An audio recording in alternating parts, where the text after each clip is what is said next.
Everyone, I hope you had a great evening. It seems like many did. Those late risers. Of course, the Admiral would be very upset with all of us today. I'm just here to really introduce the second day, which is from minerals to markets. I think we'll spend more time on the market side today. I'm also here to introduce Ben Prochazka, who's the Executive Director of the Electrification Coalition. I think what's so unique about SAFE and our partner, sister organization, the Electrification Coalition, is that the Electrification Coalition really was founded to work with all the players on the entire value chain of electrification, from the holders of lithium reserves to the, especially when we started, the holders of lithium reserves to the battery makers and smart grids and utilities and the car sellers and the buyers. And really, we wanted a practical vision of how to deploy at a mass scale, not to just make these, remember in 2008 it was very different, not to just make these like hybrids, which are incredibly, in some ways successful, but also just a niche part of the market. And so, but what makes it so unique and how it fits into what we're trying to do is that they are rolling up their sleeves and learning on the ground, working with dealers and rental car companies and utilities and governments and people of large fleets, and we take that information we're learning from them and we feed it into the policy analysis we do, which helps us come up with recommendations that we can recommend at the federal, state, and local level. And I don't think there's as many organizations that both have this roll up your sleeves attitude, learning on the ground in sort of a real world setting, and then coming back and trying to apply it in a political policy and regulatory context. Ben Prochazka, I'm super happy to have been his colleague for all these years. He was originally a consultant for the Electrification Coalition when we were fighting for our initial roadmap recommendations to happen.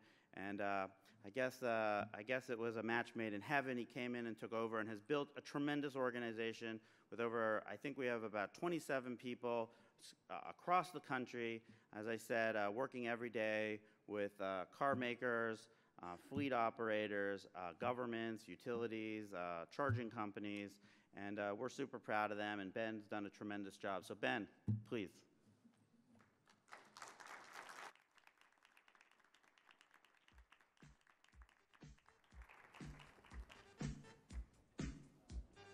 I did it. If you didn't realize that was Electric Avenue, just thought it was a little fun start to the day. So, well, hello, I'm Ben Prochazka, as Robbie said, and Executive Director of the Electrification Coalition, and I would like to welcome you to day 2 of the summit.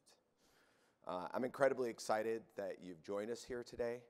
I think it's important right now to talk about implementation and how we think about addressing the challenges and opportunities to electrify our transportation future. It's really where the hard work is going to happen at this point, now that we have all of the incredible policies that have happened over the last several months to really drive electrification to that next level. But before I talk about the goals for today, I want to start by thanking our incredible team at the Electrification Coalition and SAFE. They work tirelessly every day to create the policies and actions that we need to electrify our nation's cars, trucks, and buses. From Nevada to Michigan, North Carolina to Colorado, Florida, and many states in between, they are in the field every day working to drive electrification at scale. But right now, due to a myriad of global challenges and opportunities, transportation electrification has become a global priority. The shift to electrification has been progressing at an incredible rate, but is now at a critical inflection point, both globally and in the US. For decades, oil has been powering our transportation system, and as you can see, in the US, we consume 20 million barrels of oil per day. So for perspective, for every panel we do, that's roughly 900,000 barrels that we'll be consuming in the US. And oil's monopoly on our transportation system has created political and national security instability that impacts consumers and businesses and continues to threaten our public health, and has now led to transportation being the single largest contributor to GHG emissions. The pressure to solve these challenges and our oil dependency has led to incredible commitments and policy actions to electrify transportation by national and local governments. And today I would argue the debate has already shifted. It's no longer a question of if the future will be electric. It's now just a question of when. The combination of commitments and policies has also created a seismic shift with the entire supply chain that has included billions in financial commitments from the public and private sector. And we continue to see announcements every day. And with the passage of the Bipartisan Infrastructure Law, the Inflation Reduction Act, and many of the other policies that are happening across the country, there's now a 30x increase in funding to meet the ambitious targets for electrification. And while we're excited about this momentum to meet the pace needed to hit these ambitious goals, we still have so much more to do. Since our founding in 2008, the Electrification Coalition has been working to accelerate transportation electrification. We've created innovative pilots with companies and governments to remove barriers to fleet electrifications.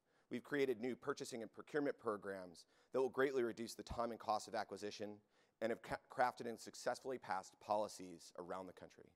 Because we work at the intersection of policy and implementation, we deeply and directly understand the challenges we face on the road to electrification. The EC right now is working to do many things. We're building public and private partnerships that will drive results to create real-world experiences and developing lessons learned and best practices. We are also working to create the policy and the work that we need to drive the administration and to remove the barriers of electrification for all nodes and modes. We've created technical resources that support cities and states across the country to help them better understand the benefits of transportation electrification. And we're continuing to do that by helping every American understand the benefits of transportation electrification. It's fast, they're easy to charge, and they represent the very best in car, truck, and bus technology, and they're better for people on the planet. We have also created numerous public and private partnerships that include things like the Electric Freight Consortium and the Electrification Coalition Business Council. I'm very excited to see many of you here today, and we hope those will continue to foster and facilitate the action we need on the ground to meet our ambitious goals around driving electric. While the EC continues to find smart and strategic methods to drive electrification, we obviously can't do it alone, and that's why we've brought everyone here together today. Our amazing collection of panelists will talk about how we create new market and technology innovations, how we create a charging ecosystem that will support drivers in every community, and the policies and actions needed to electrify everything from passenger cars to semis. The work to accelerate electrification is a marathon and a sprint. And it seems right now we have the political will and the technology finally aligning to make electrification of transportation a reality, and this is our EV moment. We hope today this will bring us one step closer to the finish line. The hard work to drive implementation is really just the beginning, and we look forward to working with all of you to plug in.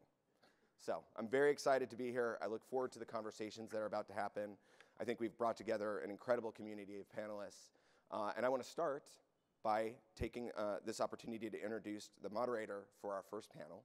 So if you would please join me in welcoming Christine Weidig, who is the Executive Director of the Coalition for Reimagining Mobility.